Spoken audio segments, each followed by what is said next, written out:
दोस्तों मेरे चैनल में आपका स्वागत है। आज के इस वीडियो में मैं आप लोगों को बताऊंगा कि किसी ने अगर आपको चेक बाउंस के केस में फंसा दिया है, यहाँ पर आपकी कोई भी गलती नहीं थी, आपका इरादा गलत नहीं था, आपने कोई भी 420 ही नहीं किया, लेकिन आपको जो दूसरा पार्टी है वह चेक बाउंस के केस में फंसा देता है, तो फिर आप यहाँ पर कैसे बचेंगे? आखिर आप क्या करेंगे कि जिसने झूठा केस किया है वह फिर आपसे माफ़ी मांगेगा? दोस्तों आज के समय में चेक बाउंस का केस बहुत ही तेज़ी से बढ़ रहा है और कई बार क्लियरिटी नहीं होता है, ऐसे ही चेक बाउंस का केस हो जाता है।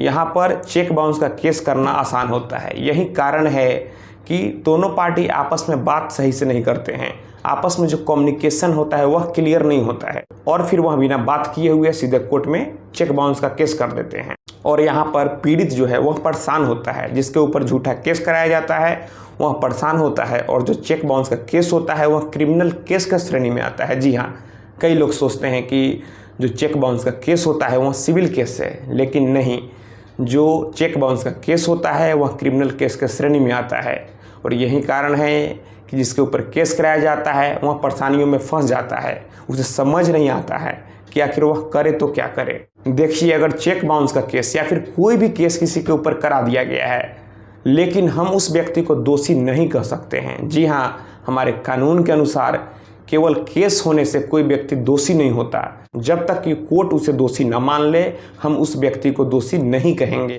केवल केस चलने से कोई भी व्यक्ति दोषी नहीं होता है। तो अगर आपके ऊपर भी झूठा चेक बाउंस का केस दर्ज हो गया है तो आप यहाँ पर दोषी नहीं हैं। जी हाँ, केवल केस दर्ज होने से आप दोषी साबित नहीं होते हैं।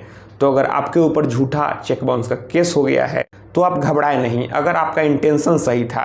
यहाँ पर एक कंडीशन और हो सकता है कि आपने जिससे डील किया उसका फॉल्स कमिटमेंट था, इस कारण से आपका जो चेक था वह बाउंस हो गया।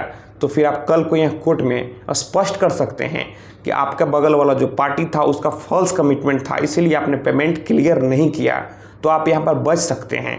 और अगर झूठा केस दर्ज हुआ है तो फिर आप सीधे हाई कोर्ट में सीआरपीसी की धारा 482 में केस फाइल करके उस गलत एफआईआर को सीधे रद्द करवा सकते हैं, या फिर हाई कोर्ट से अगर एफआईआर रद्द नहीं होता है तो फिर आप सुप्रीम कोर्ट भी जा सकते हैं।